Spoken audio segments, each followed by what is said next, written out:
एक सौदागर ने बगीचे में एक मंदिर बनवाया। राजमिस्त्री का काम समाप्त हो जाने पर बढ़ई काम करने आई। सुबह वे काम करना शुरू कर देते, दोपहर में भोजन करने जाते और फिर शाम तक काम करते थे। एक दिन वहां बंदरों का एक झुंड आया। कुछ देर बगीचे में वे खेलते रहे। फिर उनका ध्यान वहां काम करने वाले कारीगरों पर गया। जिज्ञासु बंदर पेड़ से नीचे आकर कारीगरों को काम करते देखते रहे। कारीगर अपने काम में व्यस्त थे।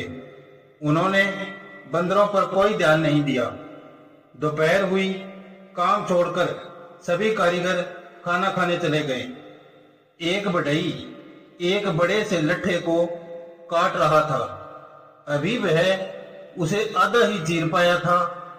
खाने का समय हो जाने के कारण उसने चीरी हुई लकड़ी के बीच में लकड़ी का एक गुटका फंसा दिया, जिससे वह बंद ना हो जाए।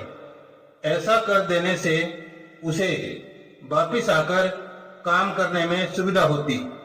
गुटका फंसाकर वह अपने अन्य साथियों के साथ खाना खाने चला गया।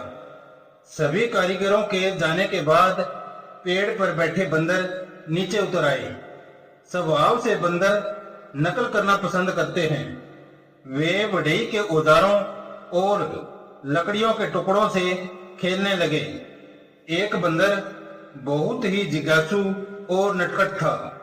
उसने फंसे हुए गुटके को हिलाने की कोशिश करी, पर वह गुटका अपनी जगह से नहीं हिला। तब वह बंदर चीरे हुए लट्ठे के ऊपर चढ़कर बैठ गया और फिर अपनी पूरी शक्ति से गुटके को खींचने की चेष्टा करने लगा।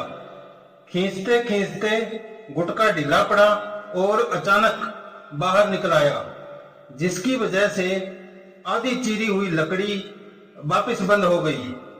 बंदर की पूंछ लकड़ी के दोनों भागों के बीच में आ गई। वह दर्द से चिल्ला उठा। शेष बंदर उसकी चीख सुनकर भागे आए, किंतु वे उसकी कोई सहायता नहीं कर सके। वह जिज्ञासु नटखट बंदर बुरी तरह से घायल हो गया था। इस कहानी से हमें यह शिक्षा मिलती है कि हमें कभी भी दूसरे के कार्य में हस्तक्षेप नहीं करना चाहिए।